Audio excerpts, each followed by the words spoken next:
नमस्कार। आजको टपिकमा हामीले नैतिकताको बारेमा केही कुराहरू गर्न गइरहेका छौँ। यदि तपाईले कुनै काम गरिराख्नु भएको छ र त्यो गरिरहँदाखेरि अरू कसैले तपाईलाई हेरिरहेको छैन भने त्यो सिचुएसनमा तपाईले कस्तो व्यवहार गरिराख्नु भएको छ, त्यही प्रश्नले तपाईको नैतिकता निर्धारण गर्ने गर्दछ। नमस्कार। आज हामी एउटा गहिरो विषयमा कुरा गर्नेछौँ, इथिक्स र मोरालिटीको बारेमा।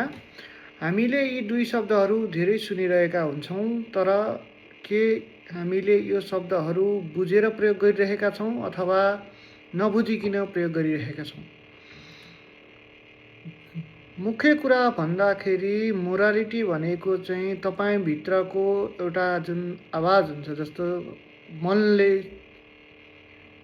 सोचेको भन्छ नि, के सही, तपाईको अन्तरात्माले चाहिँ कुन कुरालाई सही कुन कुरालाई गलत, र त्यो कुरा तपाईले चाहिँ आफै आफ्नो बेसिसमा, जस्तो सेल्फ निर्णय गर्दाखेरि, तपाईको पर्सपेक्टिभबाट निर्णय गर्दाखेरि चाहिँ त्यो निर्णय ठिक हो कि होइन भन्ने कुरा चाहिँ मोरालिटी हो भने इथिक्स भनेको चाहिँ समाजले बनाएको एउटा जुन बाउन्ड्री हुन्छ अथवा समाजले बनाएको एउटा जुन नियम हुन्छ अथवा समाजले चाहिँ यो सिचुएसनमा यसरी व्यवहार गर्नुपर्छ भनेर जुन कुराहरू बनाएको हुन्छ अथवा एउटा गाइडलाइन बनाएको हुन्छ, त्यसलाई चाहिँ हामी इथिक्स भन्छौँ।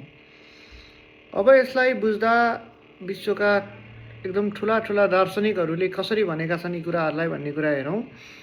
सोक्रेट्सले भन्छन्, an unexamined life is not worth living.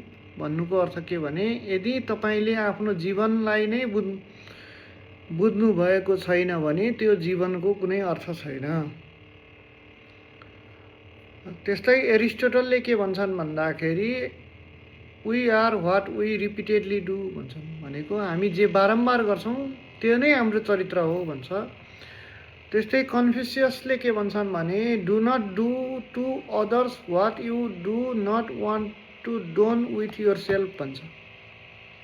भनेको तपाईमाथि कुनै कुरा अरूले गरेको तपाईलाई मन पर्दैन भने त्यही कुरा चाहिँ तपाईले अरूमाथि पनि गर्नु हुँदैन भन्छ।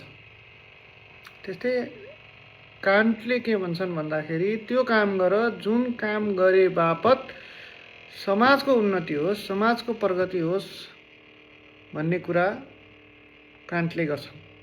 अब तपाईहरू सोच्नुहोस्, हाम्रो जीवनमा दिनौँ यस्ता साना निर्णय गर्नुपर्ने क्षणहरू आउँछन् जहाँ तपाईलाई कसैले पनि हेरिरहेको हुँदैन।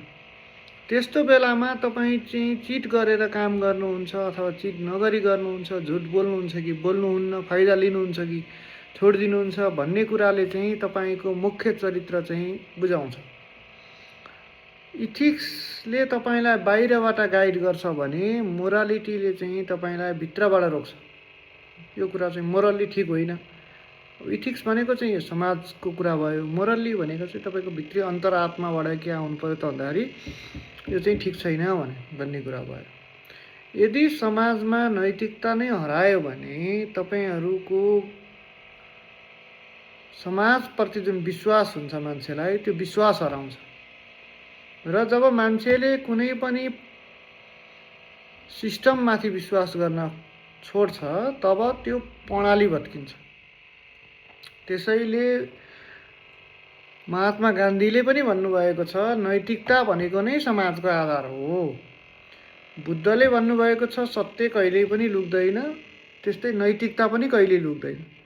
भनिसकेपछि तपाईले कुनै पनि कुरा गर्दाखेरि तपाईलाई सफलता पाउन चाहिँ गाह्रो छैन, तर तपाईँ सही तरिकाले सफल हुने कि नराम्रो तरिकाले सफल हुने भन्ने कुरा चाहिँ त्यसले चाहिँ एकदम ठुलो मिनिङ राख्छ। तपाईँ सही तरिकाले सही भएर सफल हुनु चाहिँ सबैभन्दा गाह्रो कुरा हो। धेरै मान्छेहरू चाहिँ समाजमा सफल हुन्छन्, तर ती सबै मान्छे चाहिँ सम्मानित हुन पनि सक्छन्, नहुन पनि सक्छन्। किनभने एकदम राम्रो तरिकाले सफल भएको छ, एकदम नैतिकताको बेसिसमा सफल भएको छ भने त्यो सम्मानित हुन्छ। इथिकल अथवा नैतिकता विहीन मान्छे चाहिँ सफल हुँदैमा त्यो सम्मानित हुन्छ भन्ने चाहिँ हुँदैन।